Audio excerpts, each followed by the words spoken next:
lines. Try to make it flow through the meeting.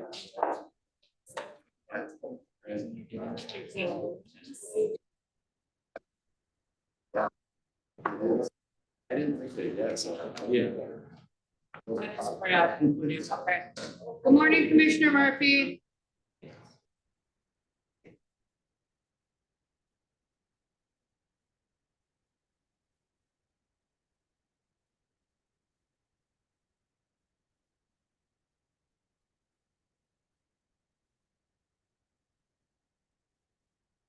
Janelle, can you hear me? We can hear you, Commissioner Murphy. Okay, well, great. At least I'm with you at the moment anyway. Sounds We'll see how it goes. Thank you. Yep.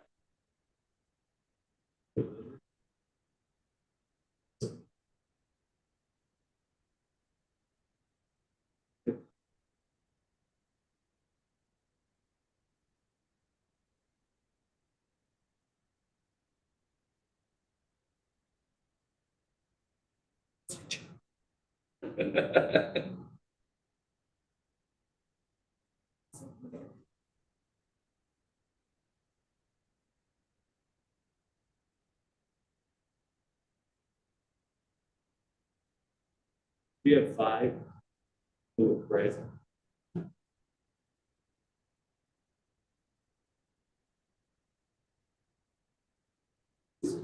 Yeah.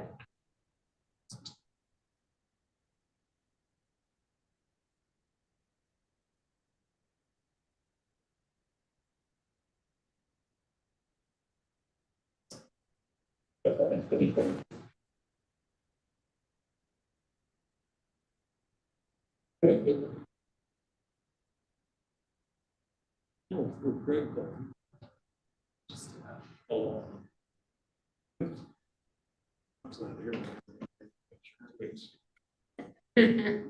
You stepping up. I'll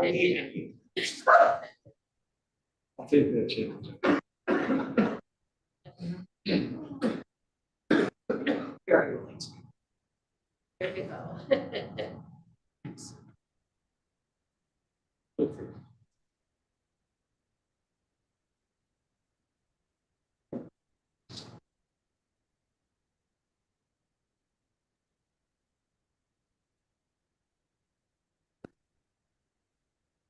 Both Commissioners Murphy and Rowan are with us. Okay, thank you.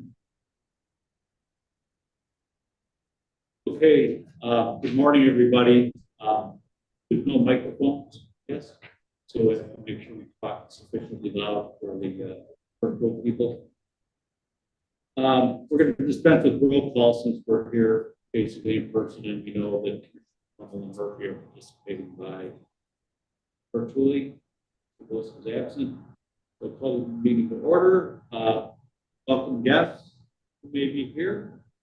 Now, is there anything you need to do for the virtual meeting guidance? Yes, I'd like to just give some meeting guidance today. So good morning, everyone. While we're here, just to let everybody know, we're still offering a Zoom option so members of the public can attend. If you're attending virtually and like to speak, you can do so under the appearances by public, unless of course you're a commissioner. As a reminder, this means being recorded, streamed and live on YouTube, and public chat has been disabled for our guests. Outside of here, you can message the host if need be. Why am I standing right here? Is as you notice, commissioners, we don't have microphones at the table today. We were experiencing some technological challenges yesterday, so we are trying something a little different. We did some testing last night and we're using just our rally bar, which is this device here at the top of the TV that records you, of course, and it is also picking up audio. The only thing that we ask is that you please try to elevate your speaking voice for us, and do have that pause between talking. Members in the audience, would like you to please remind you to keep the chatter kind of down so it's not picking it up and causing more white noise. And with that, everybody, let's have a great meeting and welcome. Okay, thank you, Janelle. Let's see, any announcements, Michael? No announcements.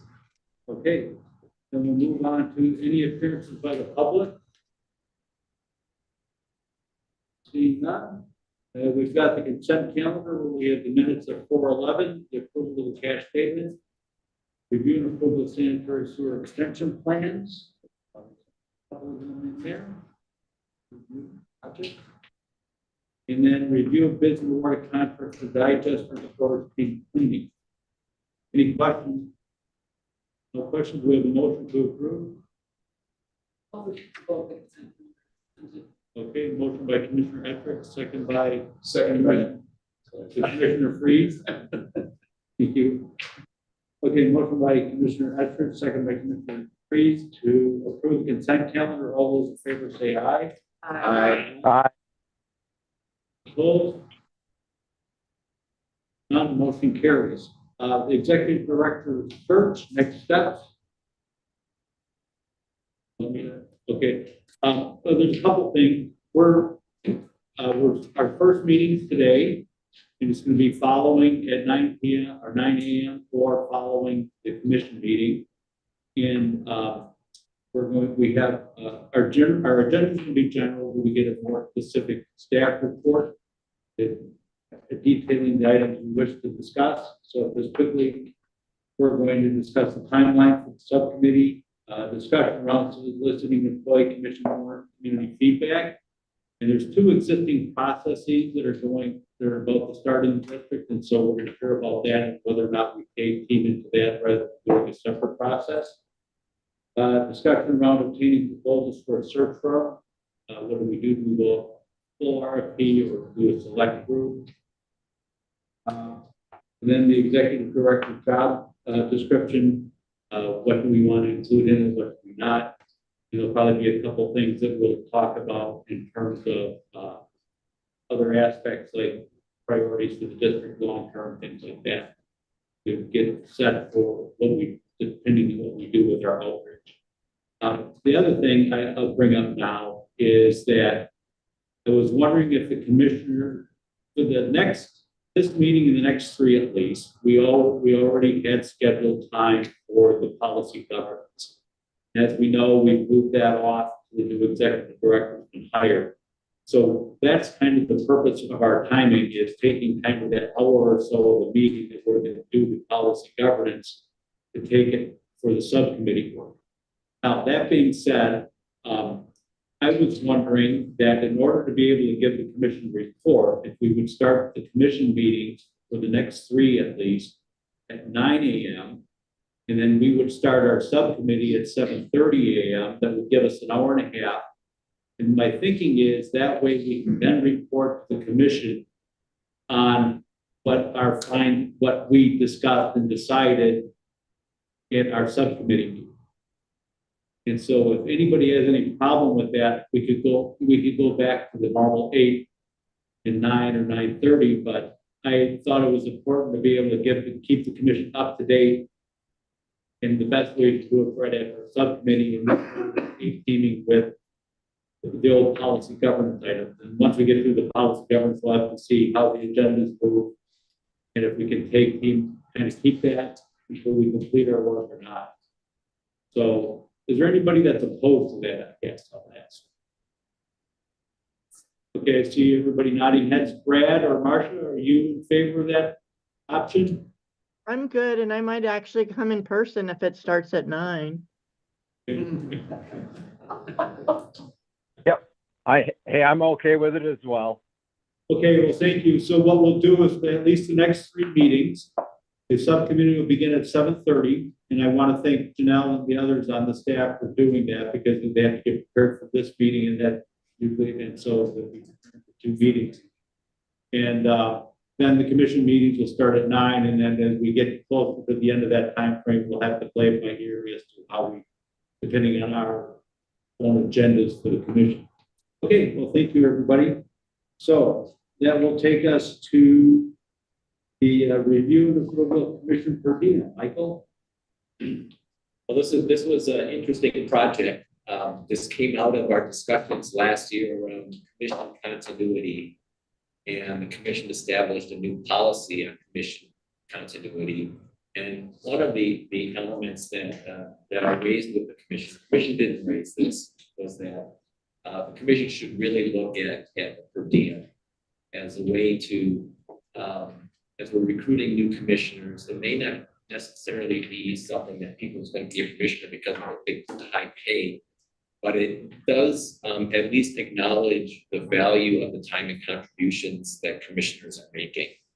And it has not been increased since 1999 at least. And I asked Commissioner Hubble when he came on to the commission in 1992. You recall that the per diem was in 92. I think it was 50, maybe 50. So it even goes further back than that.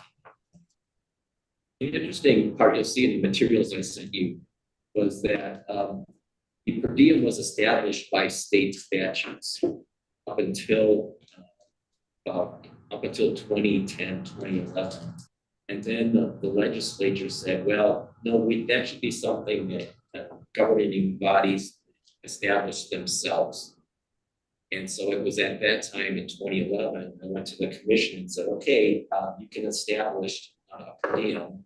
What would you like to do? And the 5-member commission at the time said, we're happy with $50. And even though I tried to prompt them to do something else. But so I'm taking another shot at this. And now we're back. If you look at what the escalation or the inflation level on what $50 could buy you in 1999 and what it is today, it would be about $100. So that to me is what I think a baseline is. My recommendation is building on as I said in my commission agenda report, the additional responsibilities and accountabilities and just transparency of your roles. I think it should be acknowledged even in some small way. And I'm recommending, $125 per diem per meeting. And also at your direction last fall, there should be some differentiation with officers who do even more work. That would be 40. There isn't much science behind this, but I would say that you do have options. The other two options, of course, are to keep what I would call a status quo recommendation, and that would be adjusting it to 100. And then the third option would be putting in some type of an escalator in your policy book that would automatically build this over time. That would be, I'm not recommending that right now, but it is something we could do over time. Once we have the administration down, it's something we can do.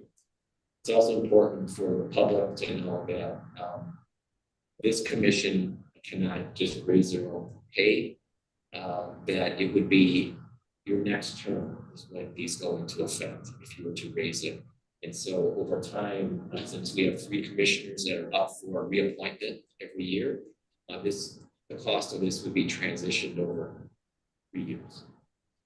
So that's what I have to offer. And we do have, final thing I will say is in your policy book, you do identify the criteria for what a per diem applies to. But you will notice in the policy book that it's silent on the amount. And so I'm recommending in the resolution in option 1 that we include the amount in the policy book for greater tracking and transparency. Instead of trying to figure out when did we approve it, like how much was it, let's put it right in the policy book. And that, of course, that would be changed by resolution at time in the future. President. Okay, thank you, Michael. Anybody have any thoughts or observations?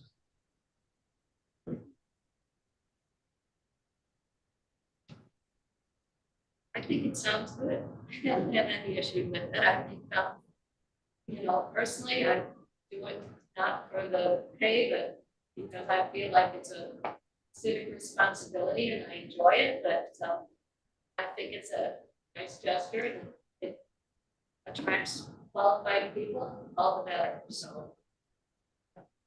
Sure. I guess I would add, I think it is becoming, we were joking that some other groups in our area are not following these sorts of industry standards, but it does seem like there's more and more recognition on nonprofit boards and other things, that compensation is an important way to make sure that we're at least somewhat equalizing the playing field as to who can participate in these sorts of roles. So for me, it absolutely I agree with that, it makes sense to raise the rate. The piece that I would love for us to talk a little bit more about is an escalator clause. It's really hard for boards to change their own compensation, so it always makes sense to me to just put that in the policy, because otherwise it turns into 25 years before you look at it again. And then it often seems right more stark or a bigger increase. So I think my perspective is that if we were to change it today, I would love to see us add in, a cost of living increase, maybe each term or annually, but I'm curious, Michael, you say it's administratively complex, absolutely, because you're tracking different commissioners and timelines, but we're tracking different commissioners and timelines and all those things already. So is there a way that we can make that somewhat streamlined, or a proposal that we thought about that would work with that? Because I do think that's an important part for us to consider when we make this change. We could do it. We do it with some more other fees. But what I could do, if this is something that the commission was interested in, I could bring some language and get together with the team. I think the barrier is not the administration. It's just might take us a little bit of time to kind of figure out a good process for it to work once we have a system. We'll have a good system and we'll make it happen. And so that shouldn't be a barrier to do it, to something like this. Yeah, Michael, I think this is a good idea. The numbers that you presented are fair. It's clear clause. You tie that to the cost of living, similar amounts for the district employees. The officer count, I would support that. If, let's say, a commissioner, we have a 2-hour meeting and we actually spend 4 meeting. An officer spends 4 hours in the meeting, officer county. So it makes sense. Because there's just sit down with time spent. I would assume. It's beautiful.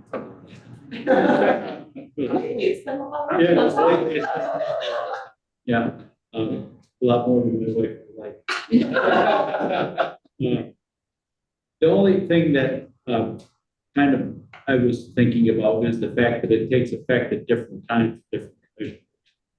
I was wondering if we should delay it for 3 years so that by that time everybody, I don't know. I mean,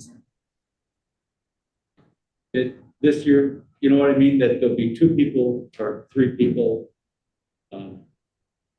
who get new appointments in September, October. And so they would get it, then we don't. You know what I'm saying? But I'm fine if we want to do it that way. I just was thinking for bookkeeping and fairness. Not that much. I just like the fact that we are voting for our own raises. Yeah. And if the staff is okay with keeping track of that, Okay. doing it on a daily basis.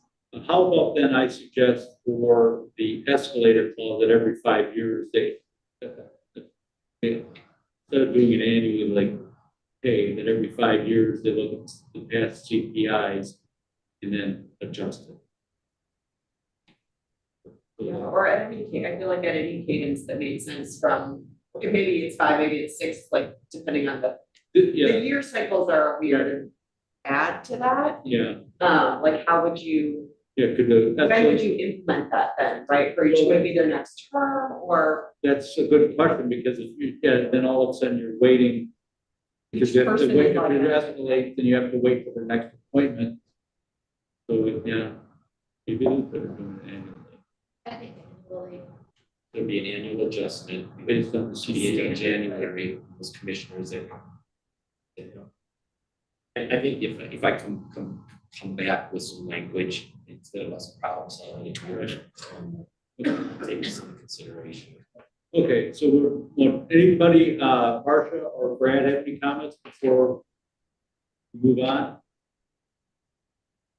I didn't really hear the conversation very well, but it sounds like we're moving it forward to refine. And the thing that I did hear is like is uneven. Like, I don't know that, unless I get reelected and reappointed, that I would ever benefit. Not that I care really. I've never been paid. This is the first meeting I've ever been paid for in my whole adult life. So it's not a big deal. And I'm happy to be here. Thanks.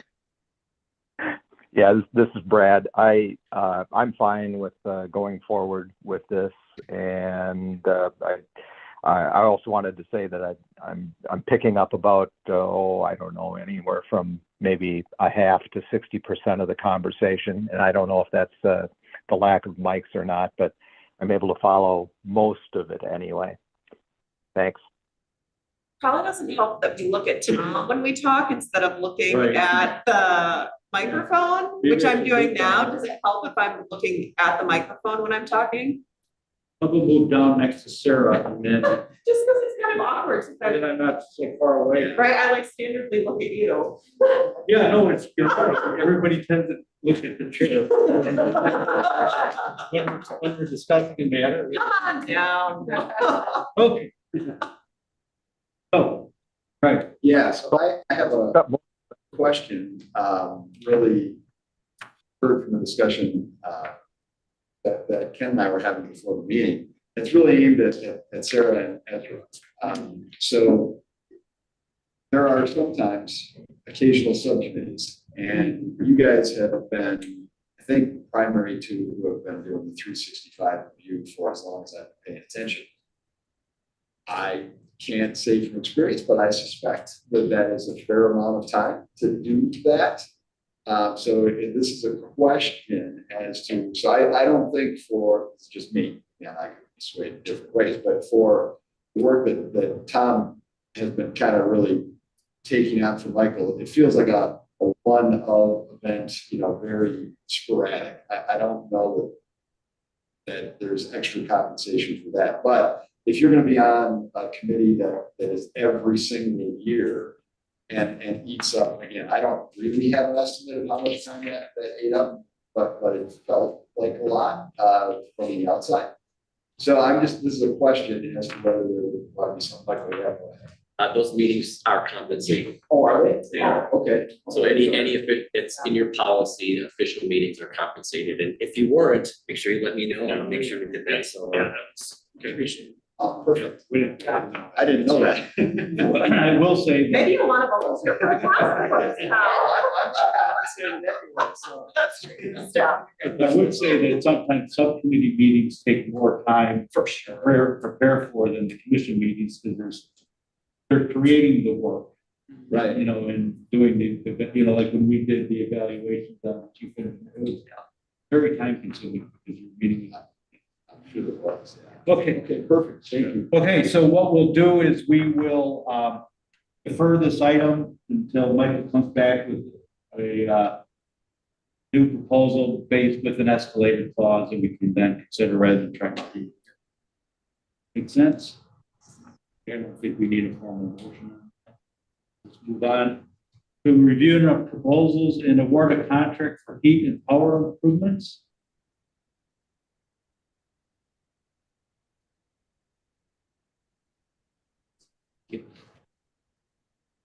Good morning, Commissioners. My name is Anna Soloni. I'm a project engineer here at the district.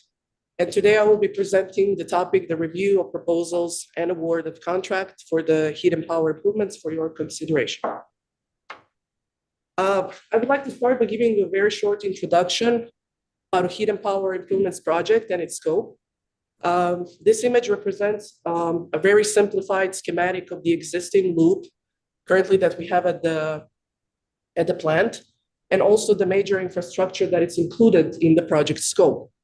So as you can see, the yellow lines, they represent the hot water loop, meaning that runs all across the plant. The red markings are the locations where the major equipment currently is, such as engine generators, pumps, engine blowers, boilers, etc.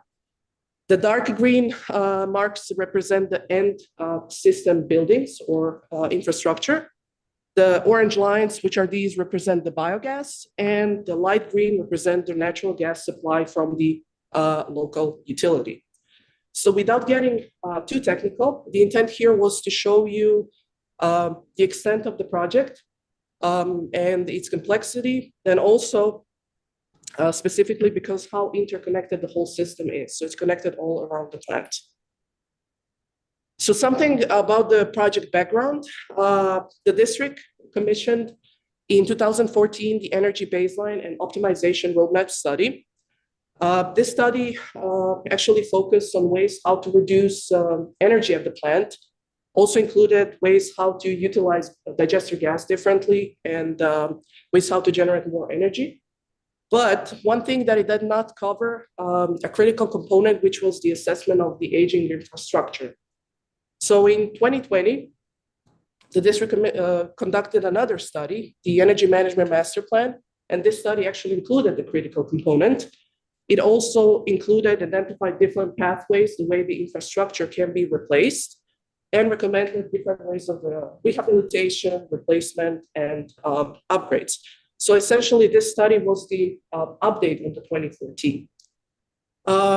Ultimately, the 2020 Energy Management Master Plan recommended the heat and power improvements project for further implementation, with the consequential recommendation that was that for the district to continue evaluate the merits of the cogeneration system that we have currently in place, and also the potential to use biogas to produce renewable natural gas for pipeline injection.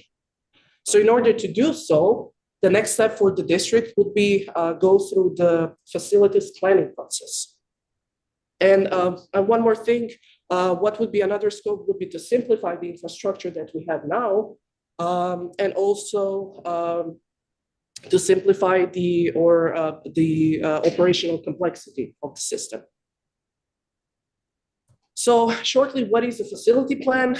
So it's a statutory requirement. It's a document that needs to be submitted to the Wisconsin Department of Natural Resources. Especially it's mandatory for projects that seek funding for the Clearwater Fund.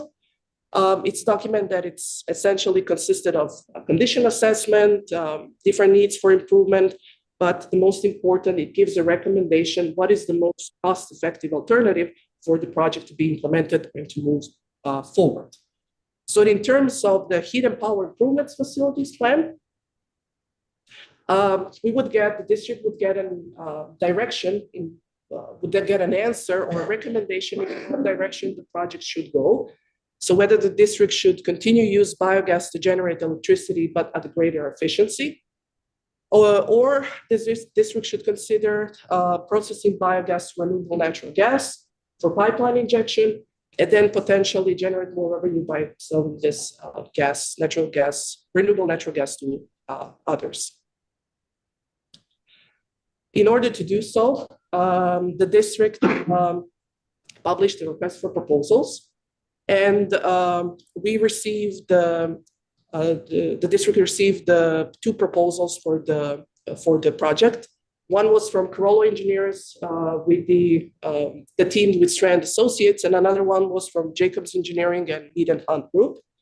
The district selection committee consisted of 6 employees. And after a thorough review of the proposals, the district selection committee also conducted interviews with both consultant teams and decided that Carollo Engineers with partnership with Strand Associates was the top proposer.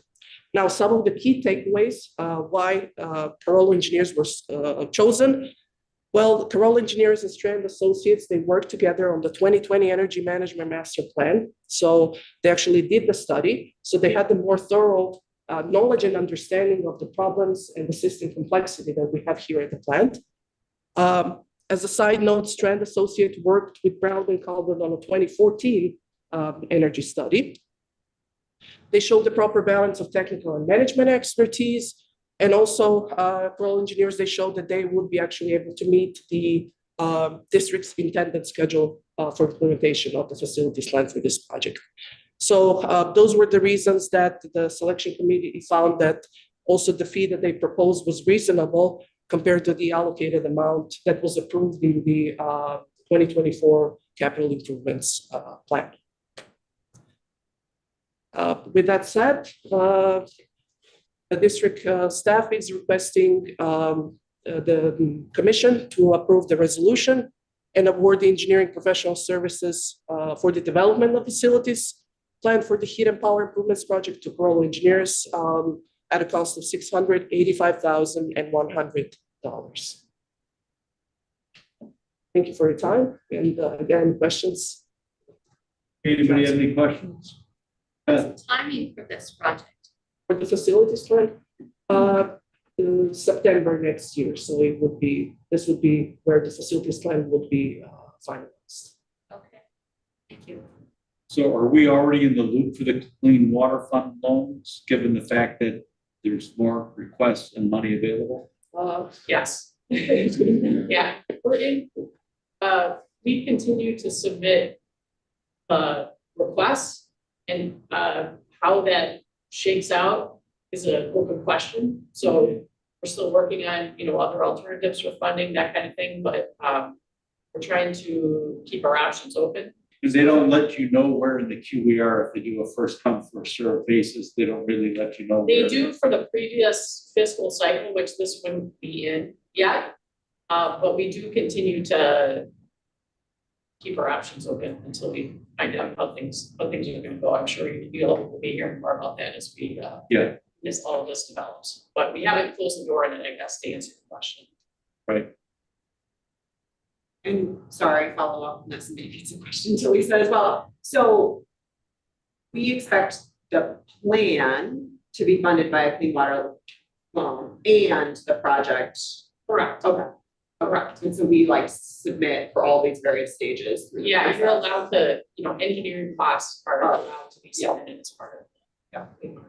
But there's no indication, just because we get our plans approved, right, the engineering plan project costs, that ultimately the project would be funded. There's no guarantees. Yeah. Right. Anyone else? Greg? Yeah, so I guess my question is, I heard you say that these guys did the most recent work for you. So if I put on my hat, and I've been on RFPs, I would argue they should have had a leg up, right? There, since they did the most recent work on us.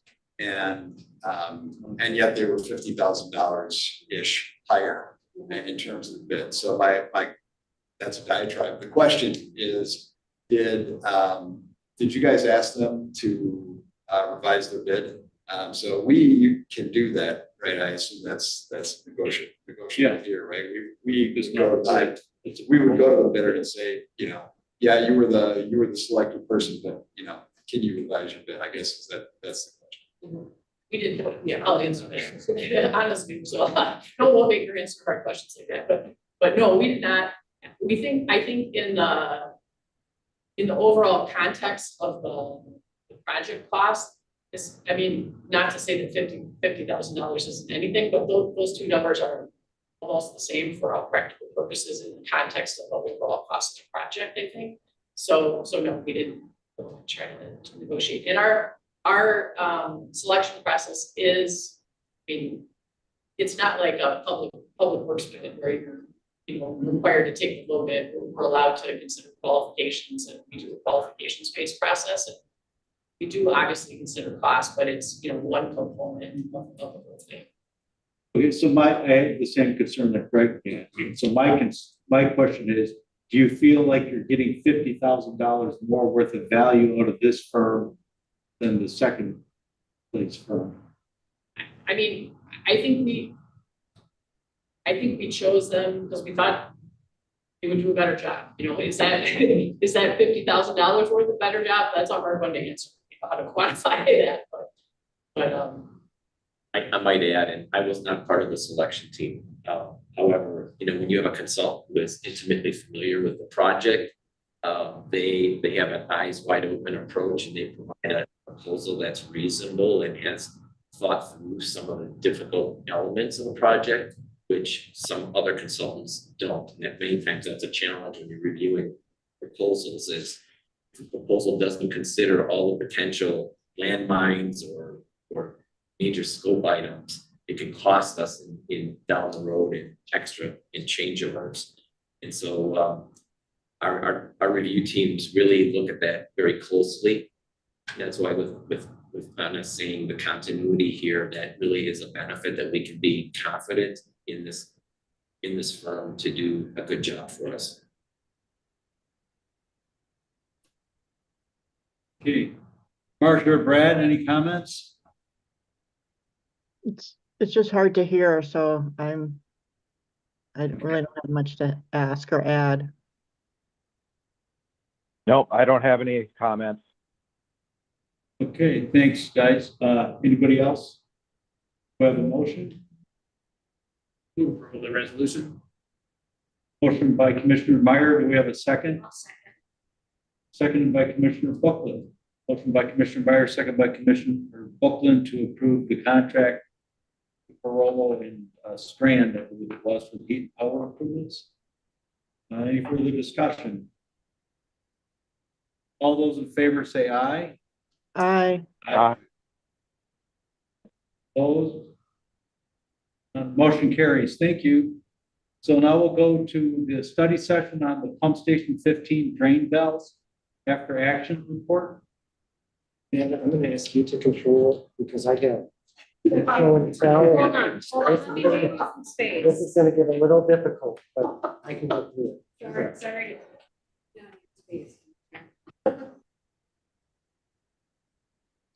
Try to lay this out. All right.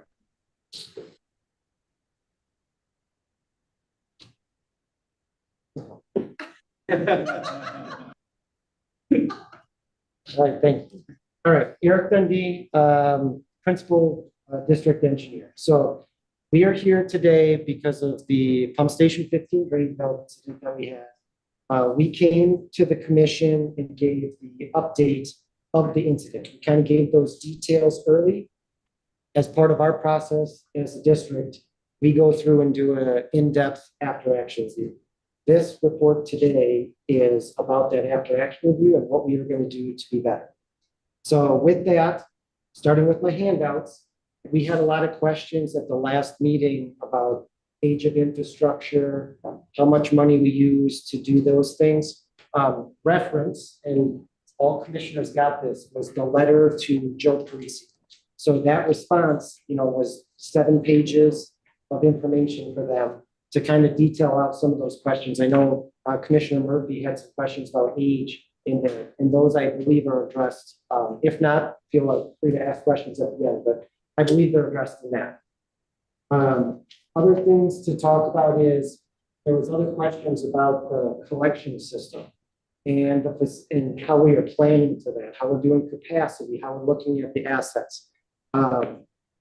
Note, end of May, the collection system facility plan work is coming to provide an update on that. So I'm going to kind of leave that aside too.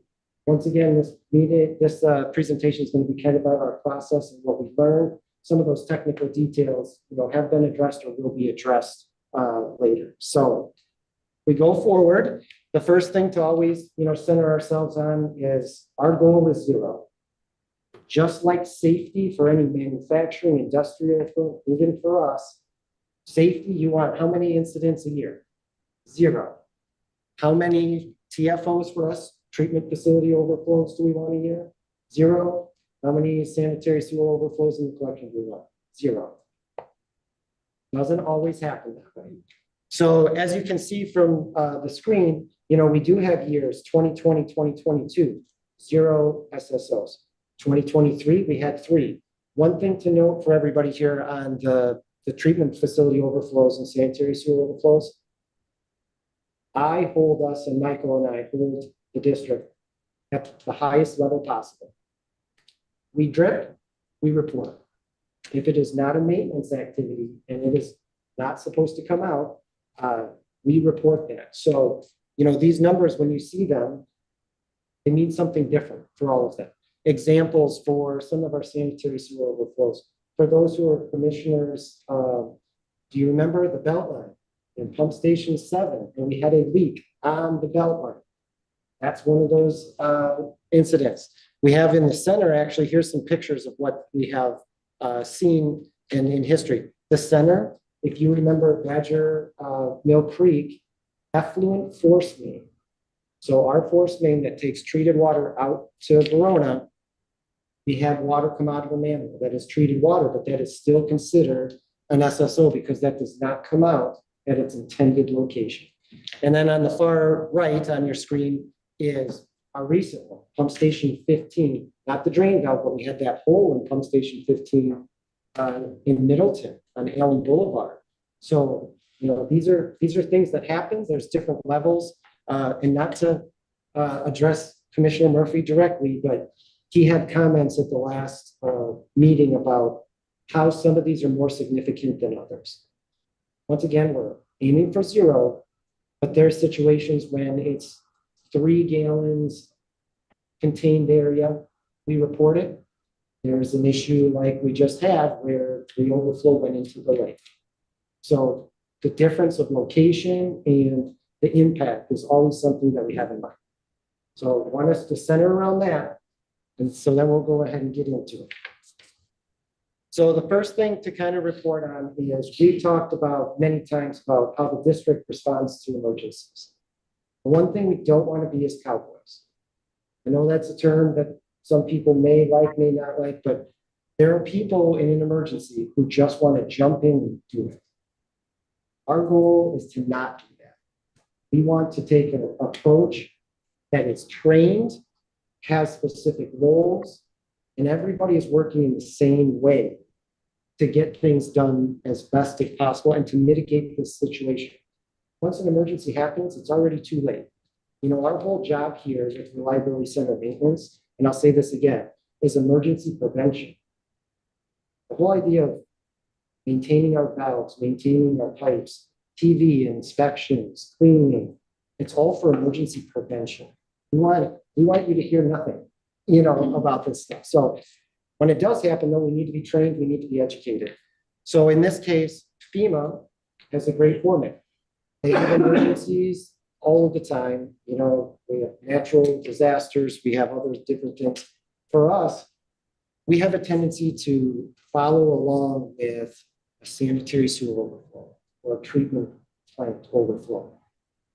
We have to also remember we've had to use incident command when the ATC NJME Blount Street substation caught fire because we instantly lost power at our pump stations. And we had to, it was not an environmental action at the time, but once again, using the word mitigation, we had to put a plan into place. And in that case, we actually contracted with a company for a generator to drive from Milwaukee to come to our pump station 1 by the public market right on First Street there.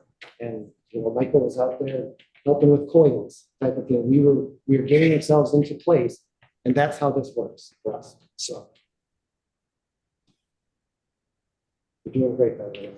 Thanks. All right, so to get into the details a little bit about emergency response. So as we found out about this incident, we knew the work was happening. We have, here's our Reliability Center Maintenance. This is number 2 in the show and tell. We have things called job plans. So we put together job plans of what the work is supposed to happen, pictures of how things are supposed to be replaced, kind of the SOP, the standard operating procedure. In this case, this was the first time. You know, we had a plan, but we didn't have a plan like we do at the plant where we're exercising the valves every 3 months, or we're going and doing a lot of this work. So in this case, it turned into emergency response. We had lots of people out there. I believe that we did everything we needed to do, and we did it as best as possible. During an emergency situation, we all know things don't go the way we need things to go sometimes. But as long as everybody's calm and doing things in an aligned way, things are better. We also have from the response, our after action, which we'll get into in a second here. We had people on site already thinking about how to do it better.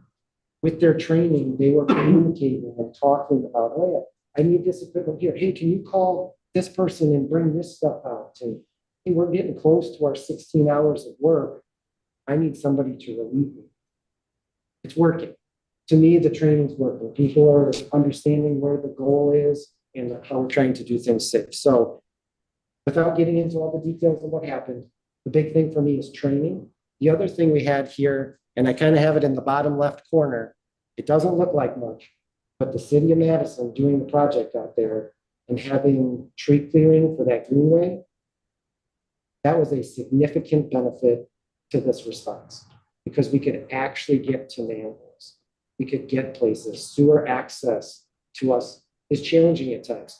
In this case, this could have been extremely worse if we couldn't have got people, trucks into locations. So I just want to highlight that. Okay, so to get into the district plan here. So here's a picture. What we do is we bring everybody together. As you can see from this picture, these are all the people that were involved that day. One event, started about 10 o'clock in the morning, went till 10, 11 o'clock at night. You see a picture of the amount of people it took. That was people here at the plants, in our emergency response control center, and then people on site. The whole idea with the after action review is, in this case, I can't be the facilitator that week. I was involved. We were doing things like that. So we actually had HR, we had Amy Deming help us out with that. And part of the things that we did is we reviewed the incident, reviewed the response, then Amy had us work into groups and specifically do two things. What did we learn and what we can change? So we had different ground rules. Show and tell number 3.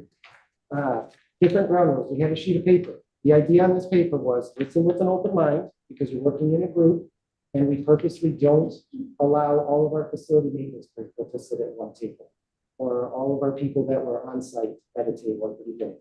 You need to hear the different sides because you don't have the whole story when you're helping respond. Stay on point, of course. We like to be timely, but then focus on the learning for the team. We're not about finger pointing. We're about figuring out what are the things we can do to do better. So Amanda has it on screen. I also have in my hands the sticky notes. People were able to fill out sticky notes and put them up. We had things ranging from simple little things like we had on that slide that picture of somebody with a vest that says incident commander on the back. So not that specifically, but we got a comment that says it would be really nice to have a different hard hat for staff on site to know. Sorry, I'm going to point.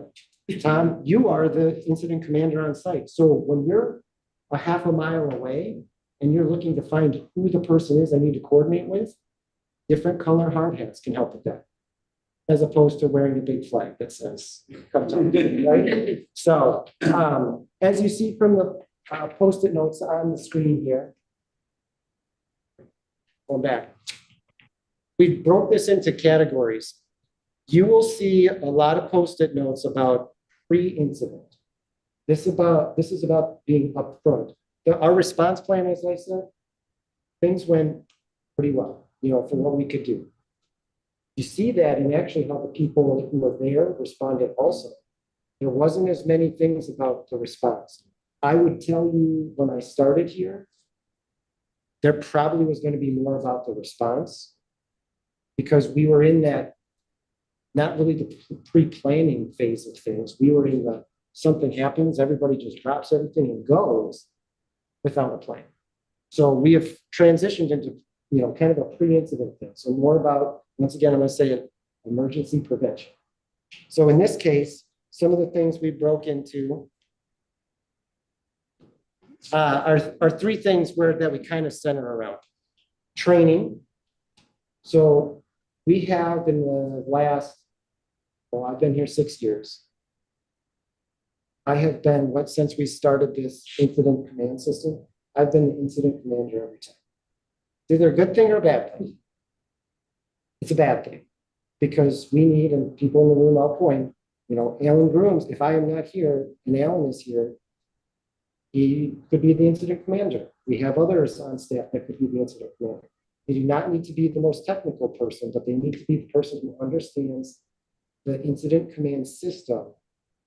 We can make decisions, we can communicate, and we can go to action. So we had a lot about that. The other thing is how I had the SOP, the standard operating procedure, pre-plan, emergency prevention. We do things around here that are unique quite often. Yes, we have the things we do all the time, but in this case, we had something unique. And the one thing we can really talk about and really improve on is when we have unique things like that, planning, more planning. And I'm not saying that anything that happened on site would have caused a difference there, but in reliability center maintenance, the better the plan is, the better the actions come through. And in this case, you know, you can point to some things where there's planning. You know, if we had a little more planning, and some of it is emergency planning. We don't do this, but one of the things we talked about, or actually I read one of the post-it notes, I don't think we actually talked about it in the meeting, was staging emergency equipment. So when we have a piece of work that we are not sure how this could go, actually staging work, calling the city of Madison, calling a customer community that we're working in, and saying we would like somebody to be on standby. We don't do that right now.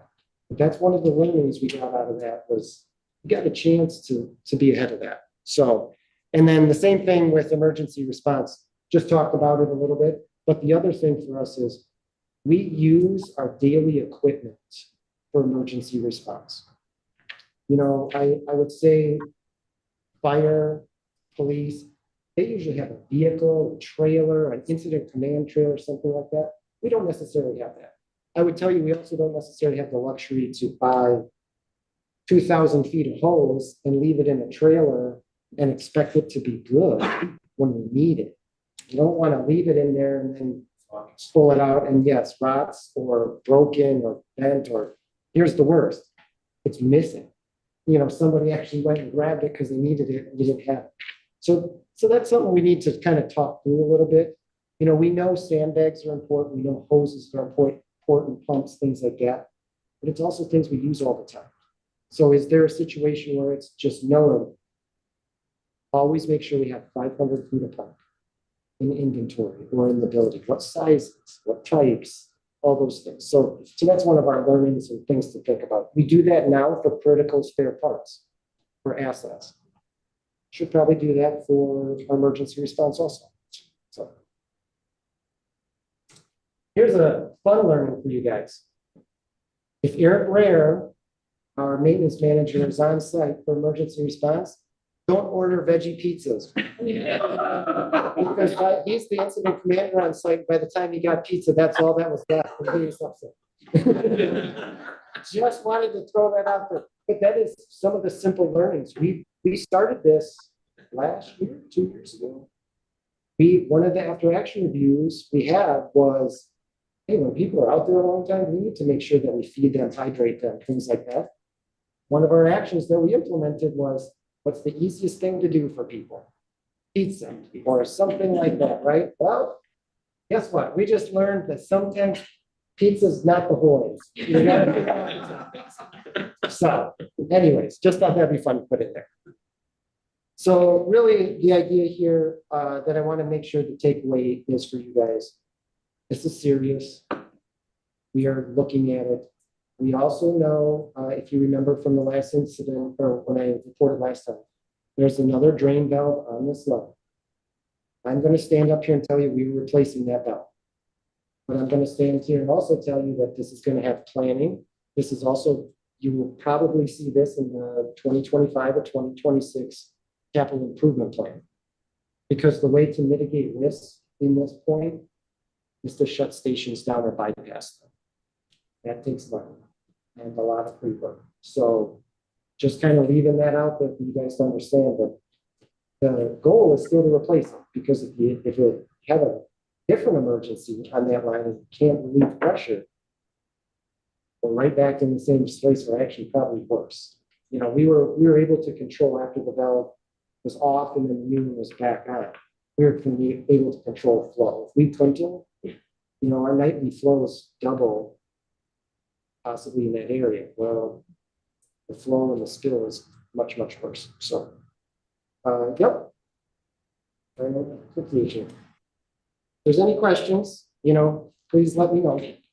I always have one, so just a comment first is, I'm really happy to see that you did this exercise and that you got some key learnings and things that you really out of it. I think that's great, good work and all of that. You had mentioned at the beginning that one of the things in our favor was the fact that you could get to the sewer manholes right away because it was a causeway for the city and you didn't have any blockage. What about future events where you might not have that access? Would you do anything differently? What would you do? Yeah, so for those online who didn't hear that, the question is about our sewer access and what would we do in a situation where we can't get something? Great question. That's what keeps me up at night. We have approximately 20% of our collection system that we can't actually get to do TV and cleaning. Well, think of 20% and 140 miles pipe, do your quick math on that. We have a significant portion where we have issues with that. Yeah. We are not unique in that case. I mean, I don't want to point, but the city of Madison, I was there before here, same thing. Where do you put your sewers? Low points, near water. Wetlands. It's all there and it's all an issue. Once it's in, everything looks great until you have to maintain. So we have an approach we are starting to kind of work through with access roads and access things like that. I would also tell you that this is a bigger discussion. If the district wants to push on this as commissioners and customer communities, there's partners out there that will help us, work on this because this is also a regulatory issue. Yeah. You get your sanitary sewer permit, but you might not get permitted for the access road. There's two sides to it. So, it's a bigger conversation that needs to be had for a lot of people because, infrastructure is one of those things where when it boomed 50 years ago, it was like, great, we have sewers to these subdivisions and now those sewers are starting to get to the point where they need to be maintained. So is this a topic that the commission should pick up or start to work on? Would you like answer from me? Yeah. Yes, I would tell you staff needs to wrap their head around, an approach here and that it is something the commission should take seriously and, we should have customer community meetings and things like that. So, Okay, so that's something we probably should put on the agenda. And relatedly, I'm looking between you and Lisa, right? I mean, you're talking about, as we're thinking ahead, planning these projects, how are we putting this in from the get-go now instead, right? And so are some of these actions, I'm sure, right? But these after actions informing our future planning and making sure that that is much more proactive and just kind of inter-organizational learning and then built into our processes. yes. Yeah, that is part of it, this process, the process of the planning. Yeah. The issue comes down to you can do the best planning you can, but if you can't get the permit to do it, you do what's the best, and for us, sometimes the best is just being able to get to one manhole, because there's definitely an issue with environmental impacts and infrastructure. Yeah. There's always that, and we want to balance, we don't want to just say, give me a paved road all the way through something, because we know we're not there all the time. Okay, anyone else? Brad or Commissioner Rowland? Okay. No, thank you for the presentation. Thank you. Yep, thank you, Eric. Okay, that will move us to the executive director's update. I have two items. One is maybe to build off a little bit what Eric was saying. We did have a treatment facility overflow. And as Eric mentioned, we report the big ones and we report the little ones. This one is you're looking at a scum well here, and we had about 3 gallons of foam leave this scum well, and so this is a failure that is a result of not being able to isolate a valve during weekly pump down procedures, and so that happened.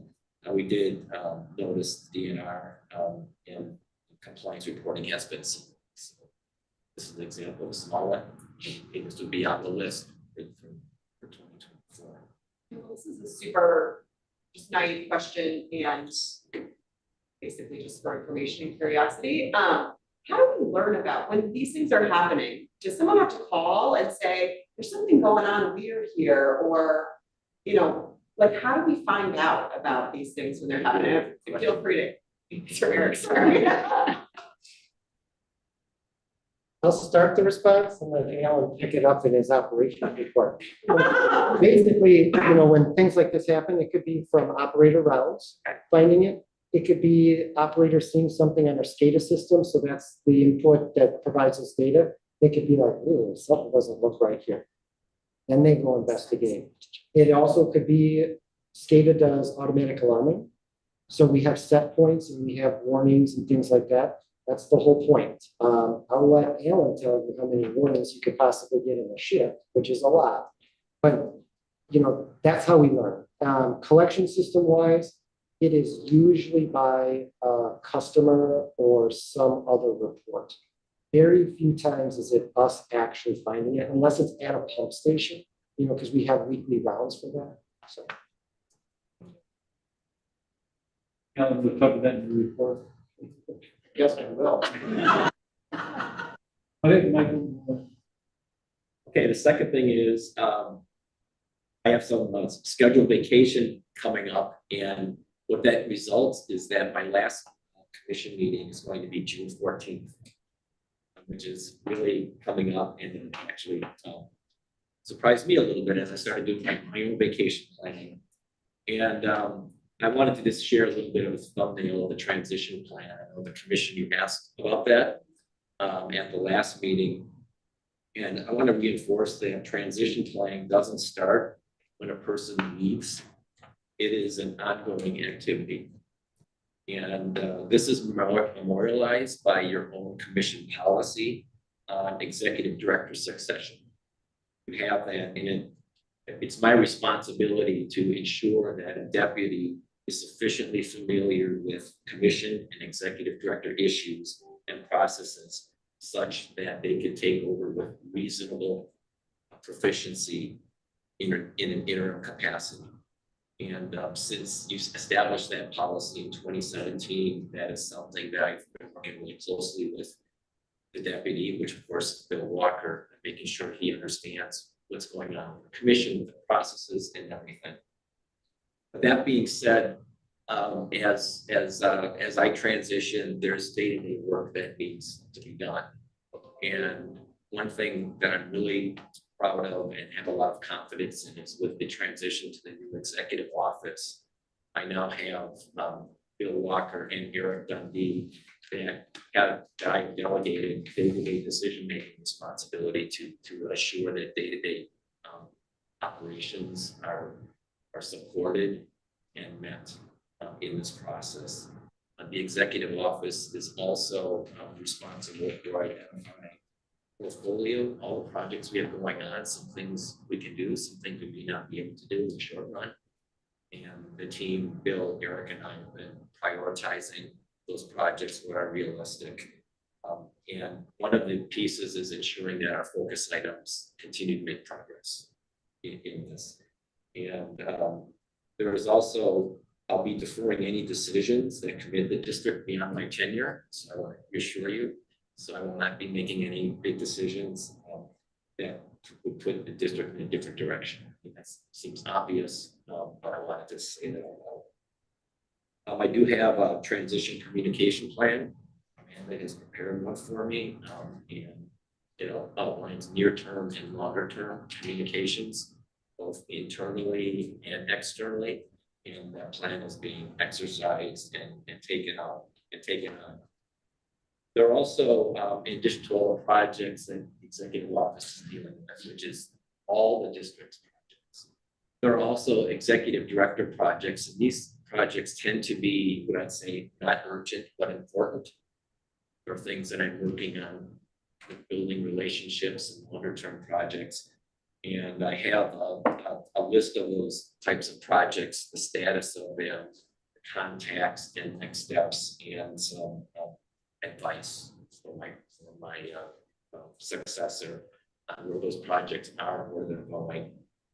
And then the final one is an onboarding plan. And this is something I want to work a little bit with the commission on, based on my own experience when I was onboarded with the district. And when I was onboarded, commission hired me, Tom and Ezra, they hired me. It was announced and I showed up at work and I said, "Hi, I'm Michael Luca, I'm here to start my job." And the first in front said, "Who's Michael Luca?" So it was, we've come a long way, and actually our internal onboarding processes are extremely extensive. And I'm really, we're okay with internal onboarding. So that would never happen again. No one would show up and say, "Where's my desk?" However, externally, I think we need to think through with you a little bit. What's the external onboarding with stakeholders, and what's the commission's role on that? I've been putting some thought into what that may look like. I'd like to bring that back to you as you're dealing with all of this. And I don't know if this is a subcommittee topic or if this is a full commission topic. I'll work with President Hubble and what I think is most appropriate, but that's something I'm scheduling. So that's where things are going with the transition. Thank you, Michael. Any questions? Go ahead, man. No, I was anticipating having to pull the screen up, so please. This could be, well, you were Michael, but I assume the transition communications plan has a whole thread that's about our communities, and just sort of, I saw since our last commission meeting, we sent out a commission, our community, communicated, let folks know Michael's retiring, we're gonna go through a transition process around him. But I just would think that, I think on the fly here, all through the process where like we have a successor, we're here done, so we have interim time, but there's just probably lots of important touch points along there, just keep those folks apprised of everything's great at the district as we move through this transition, and let them know about timing, about substantive issues that way. Is that perfect? Yeah, so the communications plan that I provided to Michael, it certainly has, the intent is to keep both internal stakeholders and external stakeholders apprised just at different touch points. And obviously we can't say, "Oh, we're going to send this message now," there will be at those critical points in terms of, nearing last day, Field Walker will be your contact. We've started moving forward with this process to hire someone, depending on what the subcommittee decides to do in terms of when we get there, perhaps owner communities as part of an interview panel or something like that, just kind of keeping them in the loop of what's going on. Great. I might be interested in getting like a top line of the projects that you're working on. So that we as a subcommittee kind of understand, kind of what we need to be looking forward to for the next director position. What projects are we working on and what we need to be thinking about as we look for the next, we start recruiting for the next person. So someone asking us that question. Yeah. And maybe it's done in the first 6 months, first year, Exactly, and kind of the timing for that too. I'll share the report I have with you. Okay, that'd be terrific. Okay. Anyone else? Ellen, operations report.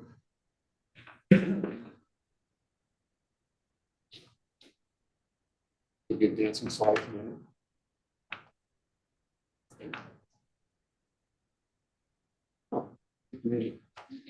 Alan Grooms, Operations Manager for the district. I'll be doing the plant performance report for month of March. And I've got, looks like a little bit of ad lib that I'll be going into a little bit later on alerts and alarms and TFOs. So performance metrics for the month of March, overall, very good. First month of disinfection season started, exceptionally low numbers here. System's brand new and newly cleaned, just online. You know, this is the new disinfection season we have. So starting 1st of March through 30th of November, we'll disinfect there.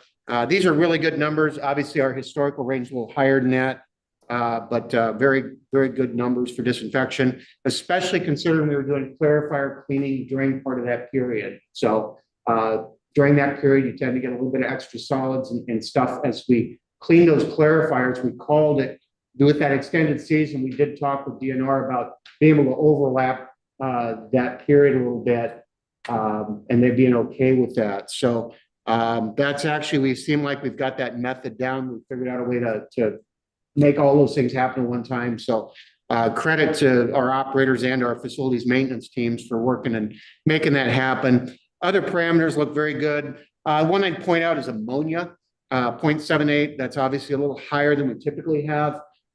We've had a couple of, we've had some periodic excursions where we're seeing some higher loadings, particularly in the nitrogen category coming into the plant.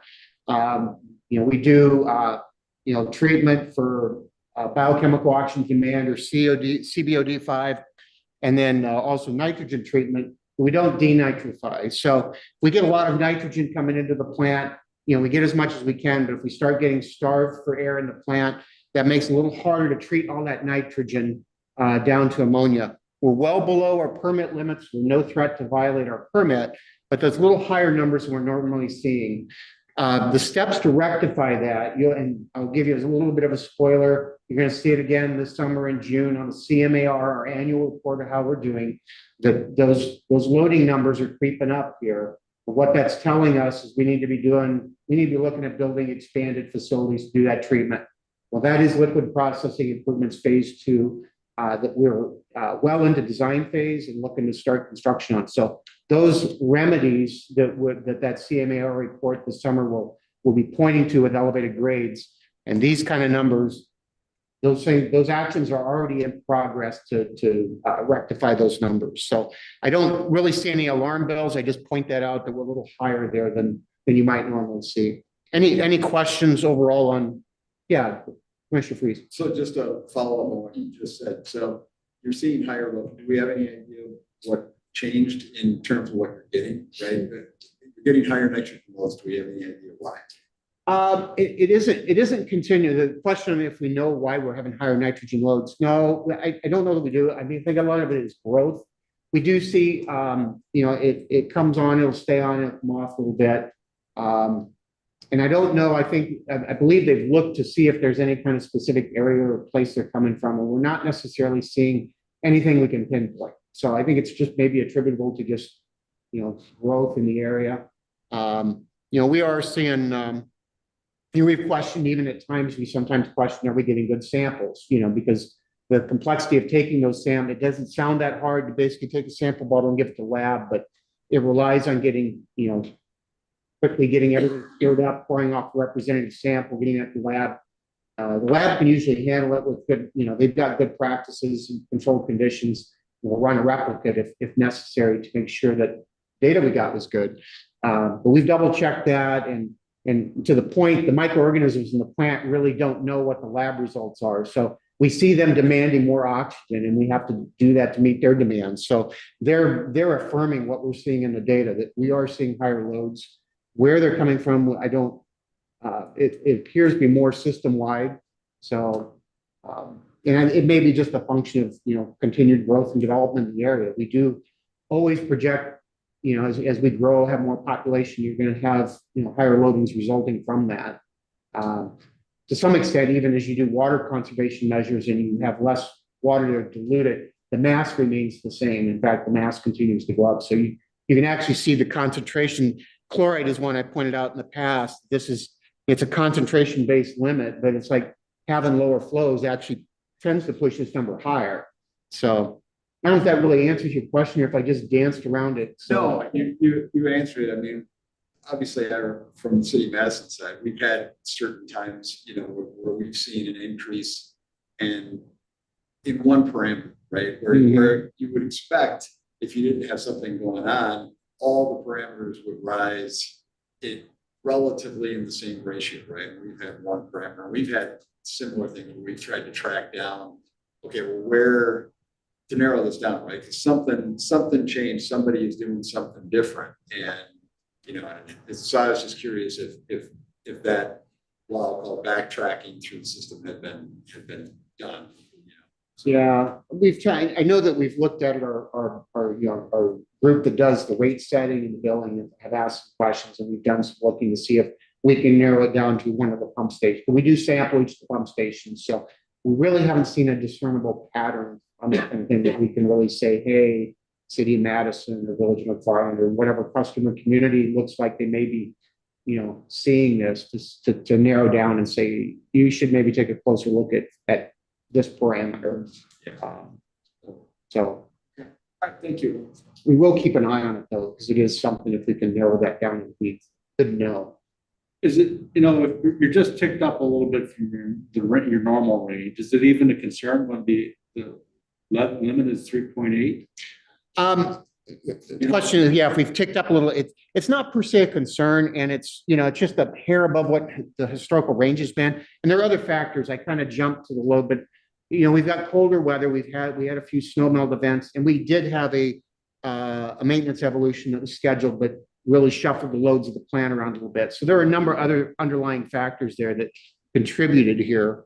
But this number will drop down seasonally. Oh. So, and even these numbers, when I represent this is a very simplified version of our permit. So these are generally monthly numbers, but we also have, weekly and sometimes daily limits on some of these parameters. So we could, you could have a situation where we're okay on the monthly, but we violate on the weekly. So. You're good at making this so easy for us, Alan, so thank you. But you're bringing up more curiosity questions that I'm just full of today. That brings me to looking at Marty too, because so you're alluding to, all right, we're already planning for this, and liquid processing plant addition was to address. So my curiosity question, perhaps I should know the answer, but did we consider, were there pollution prevention or environmental things that we could have done outside of the plant that might have mitigated the need to do plant improvement? Or because we can't pinpoint, it's not like, oh, this is something we could have, pinpointed outside of the plant before it came into us. Is that a vague question at all discernible? Yeah. I'll go ahead. I was just say it's like more, the pollution prevention team does a great job, public education and getting word out on things. I mean, we've seen it evidenced right here with chlorides. Mercury doesn't show up on here, but we can tell a great story with mercury as well. But a lot of this is, it's more than just meeting our limits. It's aging equipment. We've got our newest blowers on site, for example, are 1985. So some of you might not have been even out of high school yet, or even born. I don't know. So it's like, yeah, it was the year I graduated high school. So, and those were our newest. We've got blowers on, I don't think I'm that old, but we've got blowers on site that are actively serving that are older than I am. They're 60 plus years old, and they're still going strong, but it's older technology. It's not as energy efficient. Getting replacement parts is hard. So some of this goes into just asset updates and infrastructure replacement. Can't run it forever. So it's a bit more complicated than just meeting our more limits, but it's opportunity. That's the most cost-effective time to make those energy efficiency upgrades and modernize equipment is when you need to be doing something anyway to accommodate future growth. The incremental cost then to do those things is minimal. So Commissioner Murphy has his hand raised. Go ahead, Commissioner Murphy. Sorry, I inadvertently hit the *9. I don't have any questions. All right, fair enough. Okay, yeah, we'll move on. All right. And so then this will be the quarterly resource recovery. We're pretty much on track with these numbers here. You can see our biogas production. Again, this is an indirect indicator of higher loadings that some of these have fallen off, but these numbers are among the higher numbers that we've had, and we're right on track to be tracking right in with that. So the increased loading is also resulting in more biogas. Clean water, again, we're still trending fairly.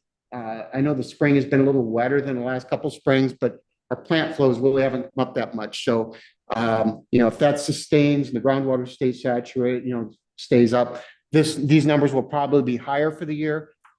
This is a reflection of what we're actually treating and returning to the environment. But those numbers look, right in line with what we would expect at this stage. So, any questions on this slide? And then resource recovery, slide 2, streetlight production, that looks like that's also trending up to be, a little bit better year. We've put a little bit more effort in trying to be a bit more efficient with that process.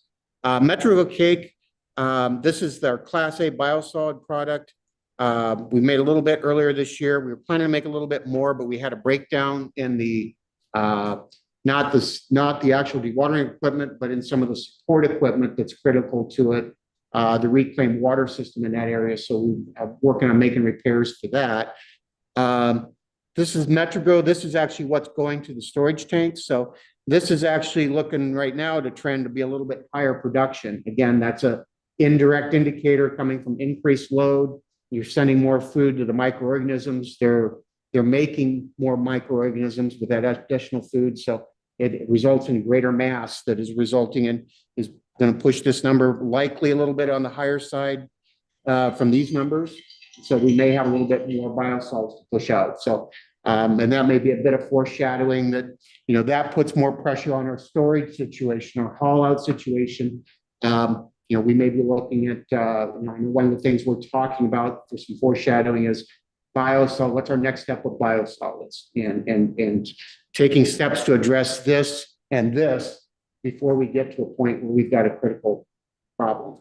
So to segue to what Eric was talking about, to try and plan for emergencies before there are emergencies.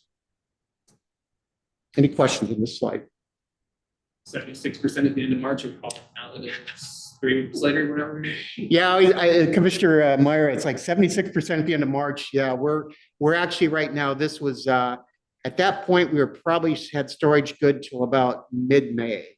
That number reflected, but we have started hauling out, and we're actually, as of this morning, we look to project to be good until about mid-July, and we're still hauling out, although they're making pretty good progress on the haul out period for this spring. So, and I was following a planter home yesterday, so I know the farmers are out planting. So, which feels a little, as a farm kid, it feels a little early, but they're out. So, I think we're feeling like we're pretty good shape for the biosolids for this year, but it is something we watch. We're starting to get a little bit paying a little closer to the attention to the numbers when you see a number like this. So I'm going to try it. Yeah, go ahead, Eric. So success story. That's why I want to come up here, right? I want to give some good news today. Yesterday, I think we broke our all-time record for haul out. 1.194 million gallons out. Now that's a long day. That was somebody trying to think, oh, 2 more truckloads out, we could get 1.2 million gallons out. But the new Terrigator, the new Oxbow, all that efficiency helps us. So I want to come up here to say success on that. So. Congratulations, that's great.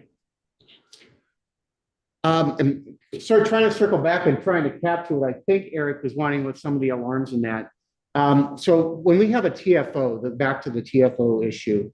So one of the things we've got operators on duty 24/7 that they're monitoring what's going on inside the plant, what's going on in the treatment system, in the collection system.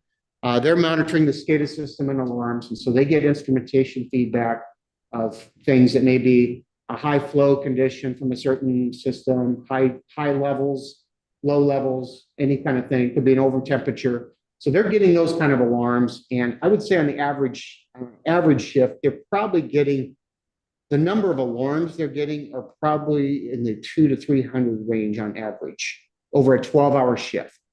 Now, not all of those require any action. Someone's like, okay, it's a little bit out of range.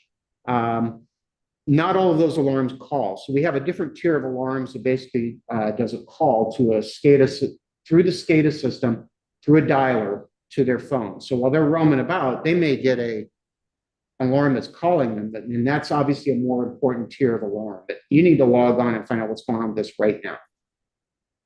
Those type of alarms are a lot less frequent. They're probably on the order of about 2 to 3 dozen a 12-hour shift.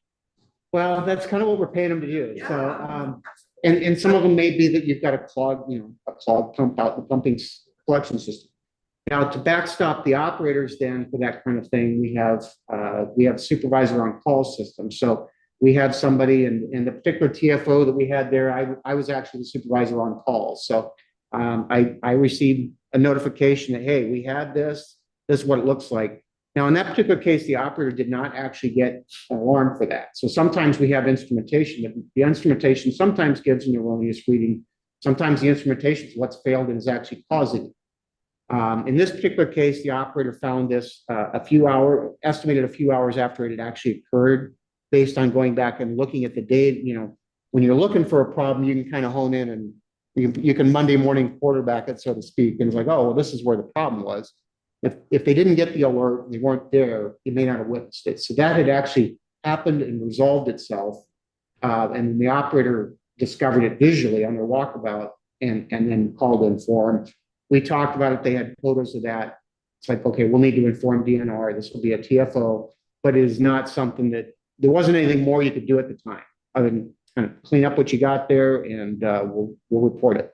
So in many cases, it's that simple where it's like, yep, we're taking it, get some photos so we can provide the information to DNR.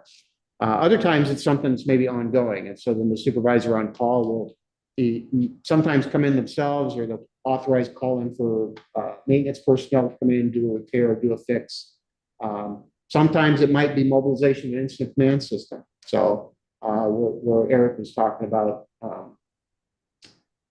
the pump station 15 one was the one that was in the road last fall was one that actually, I think I was also supervisor on call for that one, and I just arrived at the plant and got told that this.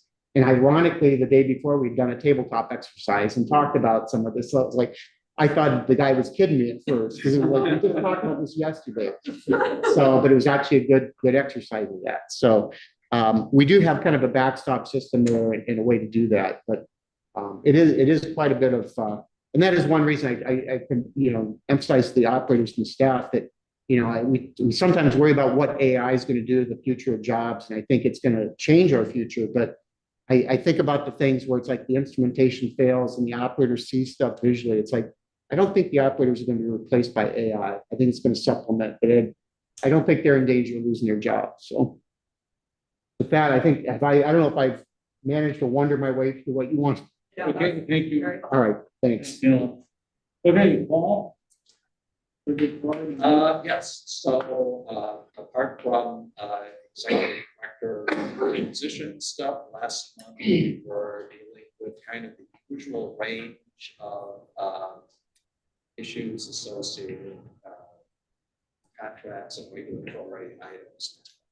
So there were a couple of issues related to property, potential property acquisition that we were advising. There were a couple of contracts. There was an engineering consultant contract, finance consultant contract. Some issues about there be comments from these vendors wanting to change the standard form. So this use in our office. Issues. On the regulatory front, we've continued to monitor the Clean Water Fund situation. There's always PFAS. It's been this has been monitoring that. Things with sampling and biosolid questions that, and there were also some valid issues that some discussions on. Part of that has to do with things like access roads. How do you get those permitted? The part of it is reluctant is maybe the best way the most diplomatic thing I can say. And then some general issues, public records, meeting questions, that's really questions and our office was dealing relating to audit and annual review and timing and some of those issues. About those topics.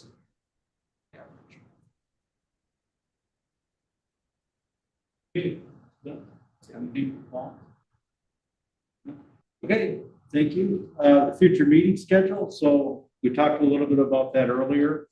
So the next commission meeting will be at 9 a.m. The subcommittee will be meeting at 7:30 a.m. on Thursdays. And future agenda topics. Beth brought up the one about the direction system, sewer system overflows, and how they flow, and what we do in more challenging situations. And sounds like engineering and operations at the their head around all that. They don't even know how it works because you don't have any channels. And then Michael will get us his executive director projects. And any future agenda topics or other business? Seeing none, Tom's not here. Who's going to move to adjourn? Motion to adjourn. Motion by Commissioner Clark, second by Commissioner Freeze. All those in favor say aye. Aye. Opposed, none, motion carries. Thank you, everybody.